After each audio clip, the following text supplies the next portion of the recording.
Você está na TV Comunitária de Belo Horizonte, eu sou Delzi Laureano e nós estamos começando mais um programa Palavra Ética.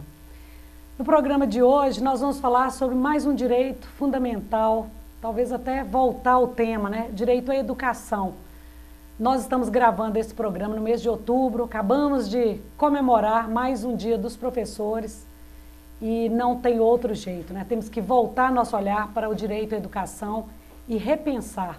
Afinal, qual é a educação que nós queremos? Como a educação tem sido usada na nossa sociedade, tanto por quem tem o poder, quanto os que estão excluídos, marginalizados, e de que forma nós vamos compreender tudo isso. E é por isso que está aqui conosco, nos nossos estúdios, a Maria Conceição Menezes, educadora popular, mas mais conhecida nos meios aí populares dos movimentos sociais como Sãozinha. Bem-vinda, Sãozinha. Obrigada, bom dia ou boa tarde para todos. Ou boa noite, né? Boa noite, né? Para quem estiver, para quem é de boa noite. Sim. E isso mesmo, todos me conhecem como Sãozinha, eu digo que eu sou vulgo Maria Conceição. Sim, a Sãozinha, você não é de Belo Horizonte, você é quase minha vizinha lá, né? No leste do estado. Mas Conceição do Mato Dentro é a minha terra, né? Sim. Mas eu já me considero Belo Horizontina. 39 anos, hoje. Né, nesse mês de outubro, a gente lembrando que foi quando meu pai faleceu que a gente veio do interior para Belo Horizonte. Então, há 39 anos, eu já vivi mais da metade da minha vida aqui em Belo Horizonte. Né? Mas não deixo de valorizar minhas raízes, lógico. Sãozinha, claro, mas eu gosto sempre, quando nós recebemos pessoas aqui do interior, falo assim, fica descontraída, aqui a gente conversa quase como se estivesse na beirada do fogão a lenha lá conversando. Vamos falar sobre educação. Você, além de professora, quer dizer, você é mestra em geografia e também socióloga. Exatamente.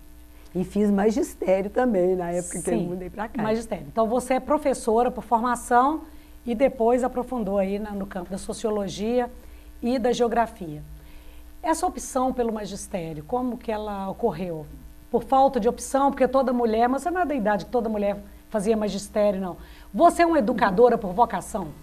Eu acho que tá, como diz, no sangue, né? Minha avó era, né, na época dela, mestra Marília, né, lá no interior, tias, parentes, né? E quando eu vim para Belo Horizonte, eu já fazia um magistério no interior, né? E aí quando vim para cá, continuei. E acabei me dedicando. Eu lembro que a minha mãe falava, essa aí ou vai ser professora, porque punha as bonecas dos irmãos para brincar e falar. Né? Aquela coisa já está no sangue, né? A postura já é de professora. E assim, acabei me envolvendo, né, como educadora e trabalhando, né, em outras experiências que eu já falei, que eu já trabalhei no poder público, na igreja, em escola, fui professora 8 anos de crianças no Colégio Santo Antônio, né, foi a minha experiência logo depois do magistério. E hoje estou na Rede de Educação Cidadã como educadora social. Então, de alguma forma, foi uma continuidade, né, dessa coisa que já parece que já nasceu comigo, né, praticamente. Sãozinha, nos ajuda aqui. Qual é a diferença entre uma educação formal e uma educadora popular, ou você diz uma educação social? Ou existe diferença entre a educação que nós chamamos de popular e social? Sim, eu acho que a diferença é porque a educação social ou a educação popular que nós chamamos, ela traz ou resgata aquele conhecimento que as pessoas têm que estão fora da educação formal, né? E aí você tem um entendimento do que, quando as pessoas falam, se você não está numa escola, se você não tem um diploma, você não sabe nada, você é o burro, né? Que falava-se antigamente. Mas hoje o que a gente trabalha com a educação popular é isso, cada pessoa tem o seu conhecimento. Então, na Rede de Educação Cidadã, principalmente, nós temos o nosso projeto político-pedagógico baseado na educação freiriana, né? Quando a gente fala que você troca as experiências, não negando nunca, né, a evolução da educação, das tecnologias, mas que as pessoas trazem em si, na sua vivência social, em casa, na família, no trabalho, o seu conhecimento. E isso é que pode tornar o conhecimento mais rico quando você junta essas duas coisas. Então, quando você está reivindicando que tenha mais escolas, porque tem muita gente que não estuda, né, você está organizando as pessoas para que elas reconheçam que ela tem o direito de estudar de frequentar uma escola formal, você está formando, você está fazendo uma educação popular. E o nosso trabalho é esse. Nós nos identificamos assim, em comunidades, naqueles que estão mais, né, na periferia das cidades, do campo, onde tiver gente que está excluído de algum direito, a educação popular ela tem o seu lugar nesse sentido.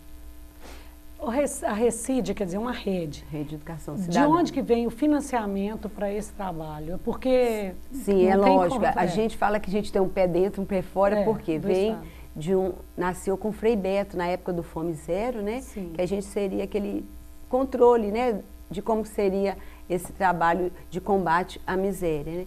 Depois, com as mudanças no governo, éramos todos voluntários, conseguiu-se um recurso através da Secretaria Nacional de Direitos Humanos.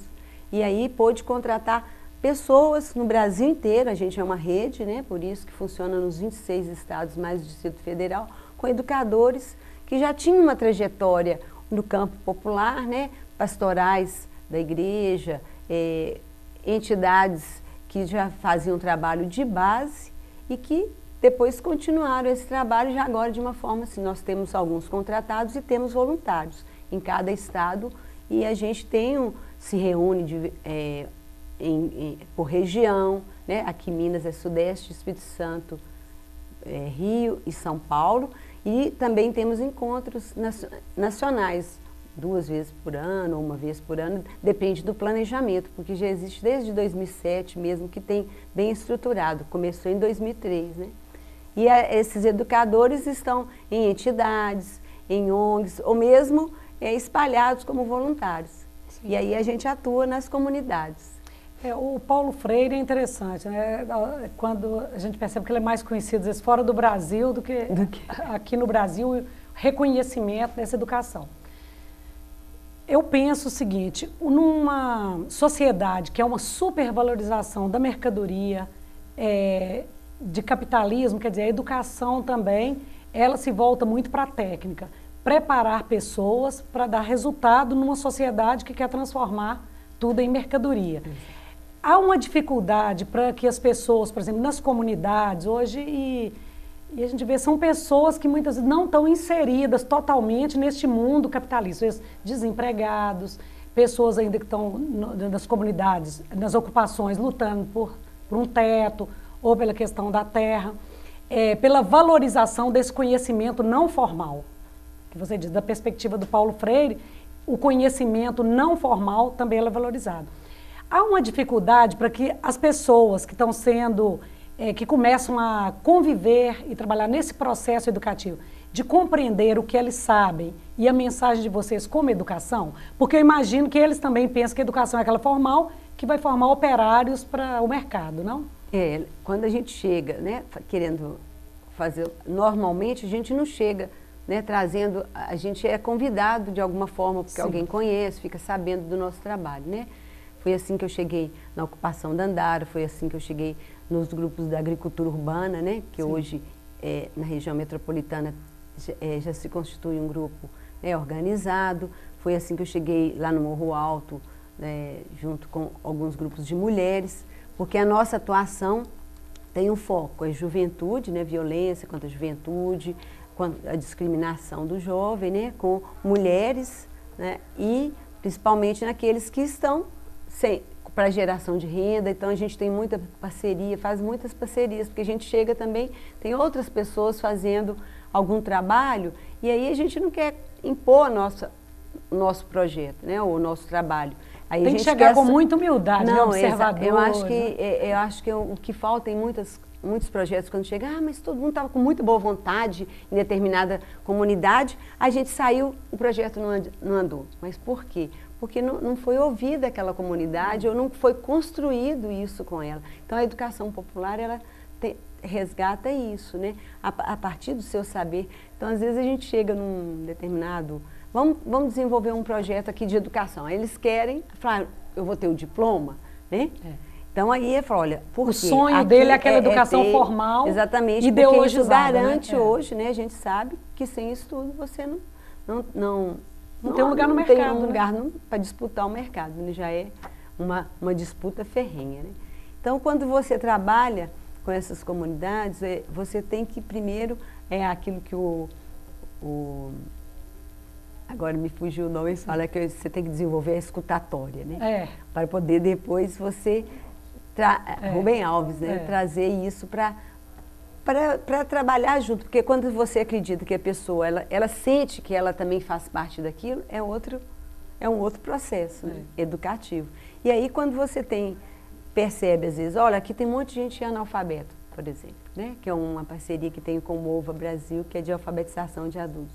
Vamos formar uma turma, quando você levanta esse público, consegue formar, mas depois as pessoas às vezes não continuam. Por quê? Ela está na disputa desse mercado, ela tem que sair correndo atrás, ainda tem que chegar em casa, preparar para poder ter uma aula, aí ela acaba desanimando, né? Então, como é que a gente tenta chegar nas pessoas para que elas possam desenvolver e acreditar, não deixar de ficar de cabeça baixa e falar, olha, eu também tenho o meu direito, eu posso ter uma educação a partir desse conhecimento que ela tem, que ela adquire. E aí a gente busca, né, não negando a educação formal ou achando que as pessoas também podem desenvolver só pela educação dela, né, do conhecimento dela tradicional, ela consegue adquirir isso.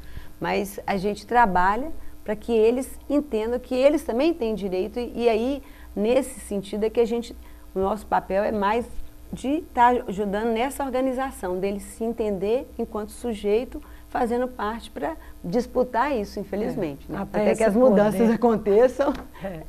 A gente vê... Não custa sonhar mais. Sim. Sãozinha, nós estamos chegando no final do primeiro bloco do nosso programa, mas o que a gente já conversava, quer dizer, nós estamos numa perspectiva, uma disputa dentro de uma sociedade na qual o poder está apropriado por um pequeno grupo e a educação popular, o que ela faz é realmente o que vocês chamam de empoderar, né? Mas está no campo da resistência ainda.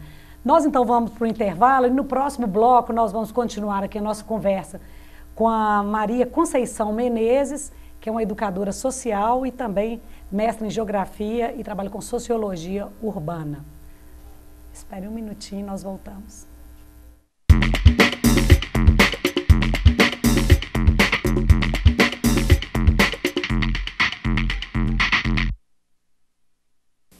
Sempre que a senhora me vê na televisão, a senhora logo pensa, oba, tem produto de limpeza novo chegando. E tem, só que este é um produto que vai deixar o seu filho de cara limpa e que vai acabar com toda a sujeira que as drogas estão querendo fazer com ele. E é tão fácil de usar. Quer ver? Toda vez que aparecer alguém oferecendo drogas, a senhora pede para o seu filho usar as mãos e fazer assim para as drogas.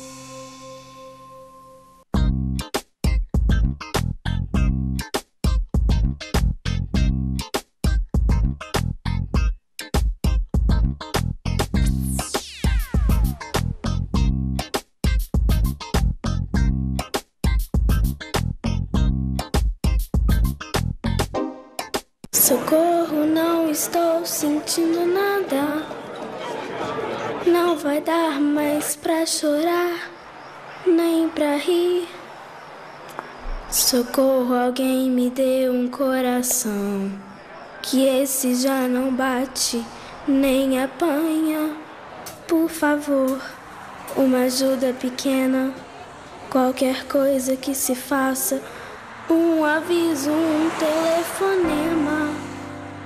Socorro, alguma rua que me dê sentido, em qualquer cruzamento, acostamento, encruzilhada. A exploração sexual de crianças e adolescentes é crime.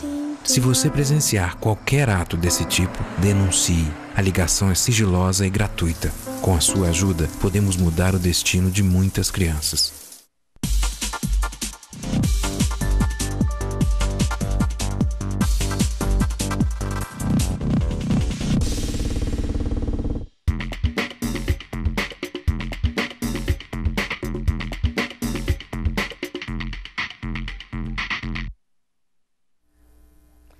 Nós estamos, então, voltando aqui no segundo bloco do nosso programa Palavra Ética.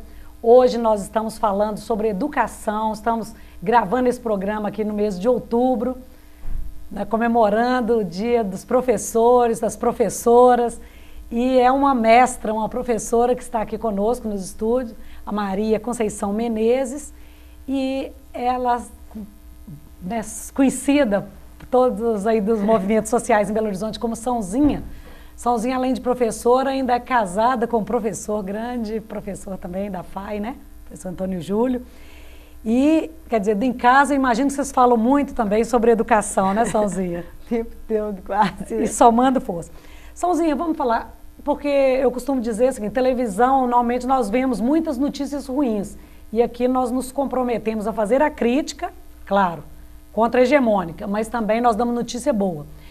Quantos grupos ou quantas comunidades hoje existem em Belo Horizonte onde estão atuando educadores sociais e educadores populares? Nossa, são muitas? Que na cidade, mesmo não sendo contratados, né, ou tendo alguma atividade, não posso nem precisar o número certo, não, mas eu sei que tem, porque, e muitos, que a gente acaba trombando aí nos encontros ou nas parcerias que a gente forma, né? Tem... Na economia solidária tem educador, né, fazendo trabalho mais na área dos empreendimentos solidários, Sim. que é uma outra forma também desse enfrentamento e que sempre está pedindo capacitação, porque até para você enfrentar esse mercado aí, um mínimo, e a troca das experiências, porque fala, o menino sabe matemática, mas na hora que você leva uma pessoa para fazer uma compra, ou na hora, ela usa matemática o tempo inteiro. Você sai do abstrato e vai para né? concreto, que era o terror de todo mundo, a tal da matemática. Né? Então, na hora que você fala, o menino está vendendo bala na esquina, né? Que a gente não quer que o menor, ele tinha que estar na escola. Ele está usando matemática porque ele sabe o troco certinho, aquilo tudo, né? E isso Sim. é importante. Mas o tanto de educadores que tem, você pode olhar na cidade inteira, andar nos bairros, que está sempre um ali, ou na economia solidária, ou na alfabetização de adultos, ou no trabalho com a agricultura urbana e rural-urbana, né, que é a experiência que a gente tem na ocupação Andara, nos movimentos que apoiam crianças e adolescentes, né, nas crianças e adolescentes, né? E quando você vai fazer, na questão da terceira idade, que a gente, eu não uso muito terceira idade, a gente vai ficando velho mesmo, né? Tem que assumir isso, mas que tem essa experiência, e aí você vai nos grupos que tem nos bairros, né? E as pessoas estão ali fazendo um trabalho educativo também e que elas já saíram da escola ou algumas nem sequer passaram pelo processo da escola formal, né? E isso é muito rico. E quando você propicia, né, essa troca de experiência, vai nos encontros, em fóruns ou em alguma atividade dessas, é muito rico o encontro. Mês passado eu fui no encontro dos educandos do MOVA, que reuniu da região metropolitana toda. Foi muito bacana, porque uma senhora chegou e falou, eu quero ser advogada, agora já esse ano eu termino o primário, que ela falava, que é da quarta até o quarto ano, básico. E ela falou, e um olhou para a outra, falou, mas que isso? Está ficando maluca ela dessa idade? Mas você vê a riqueza e a alegria na hora que essas pessoas percebem e elas conseguem saber, poxa, o que eu sei me ajudou. E tem outro que sabe mais do que eu e a gente troca isso. Então o que eu acho, a minha percepção, até como professora, como educadora também, da valorização da educação social ou comunitária, assim, ela não se restringe a uma pessoa dentro da família, mas a não só a escola, né? E nem só a escola, quer dizer, é a toda a família. Agora, uma dificuldade de quantificar, porque nós somos de uma sociedade na qual o racionalismo ele prevalece, né? Eu me lembro, nós tivemos a oportunidade de conversar com pessoas, por exemplo, que é do Circo de Todo Mundo, né, ainda existe, aqui em Belo Horizonte. Então, por exemplo, as crianças que estavam lá brincando e sendo educadas na convivência, de repente, numa ação violenta, o Estado retira o Circo de Todo Mundo para dar aula de informática e quantificar. Quer dizer, quantas pessoas nós estamos formando no mercado capazes de operar um computador, de ir para uma operação de telemarketing, trabalhar no supermercado.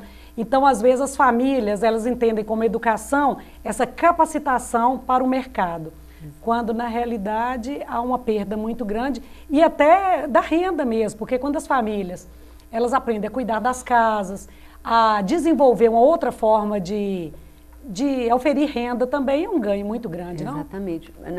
Na experiência da economia solidária, nesse sentido, é muito rico. Eu lembro quando a gente fazia uma capacitação para mães do bairro, não sei, eram vários bairros, tinha de Mantiqueira, de Venda Nova, e para fazerem peças íntimas, que a gente tinha recurso, na época até era do Pátio, né, que também teve uma ação grande nos anos 90 e tudo, e depois elas começaram a pedir, nós queremos aula de computação. Gente, mas por que será? Quando a gente foi descobrir, na verdade era para os filhos que já estavam pedindo esse mercado, né? E hoje a gente pode ver assim, você pode estar formando todo mundo na computação, daqui a pouco nós temos as pessoas que antes era a datilografia, hoje vira todo mundo dominando o computador e não tem um emprego formal, né, daquele jeito, né? Lógico que é importante para eles também desenvolverem isso, porque as tecnologias ela é inegável. É inegável. Mas na hora que você percebe como é que essas pessoas vão sobreviver, ou porque a gente fala nem viver, né? Fala sobreviver, o termo quando você usa. Enquanto disputando esse mercado que tem gente muito mais, né? Exige uma especialização cada vez maior, mas é um número reduzido de pessoas que têm acesso. A competição é muito injusta, é muito grande. Né? Sãozinho, me fala que a questão da agricultura urbana, que vocês trabalham diretamente, até com a questão da segurança alimentar, eu imagino também segurança alimentar, que muitas pessoas sequer imaginavam que podia desenvolver uma atividade dessa na cidade, não? Pois é, e às vezes a gente fala assim, acha que a agricultura urbana, né, é só às vezes ter um quintal ou um canteiro, mas você tem algo, até uma agricultura familiar, pequenos na região metropolitana que propicia esse trabalho.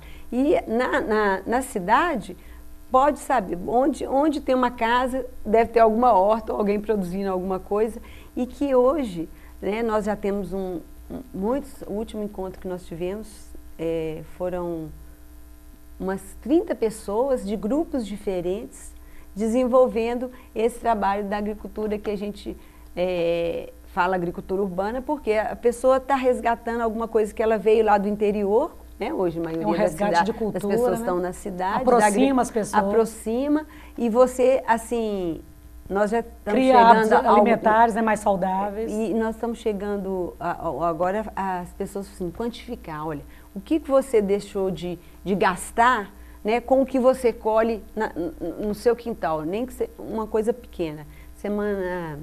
Foi sábado passado, eu fui lá na Ocupação da Andara, que está com uma horta muito grande, né, comunitária, e a menina chegou e falou assim, não, Sãozinho, leva aqui uma bacia de coisas que eu fui fazer de brócolis, o tomatinho, alface americana, ela falou, tá pequenininha, mas eu falei, por quê? É porque eu não uso agrotóxico, ela já tem essa consciência agroecológica também, né? Sim. Que está na base dessa agricultura. Plantar horta educa muito. E saudável. Né? E aí, na hora que eu fui fazer a conta, dava uns R$12.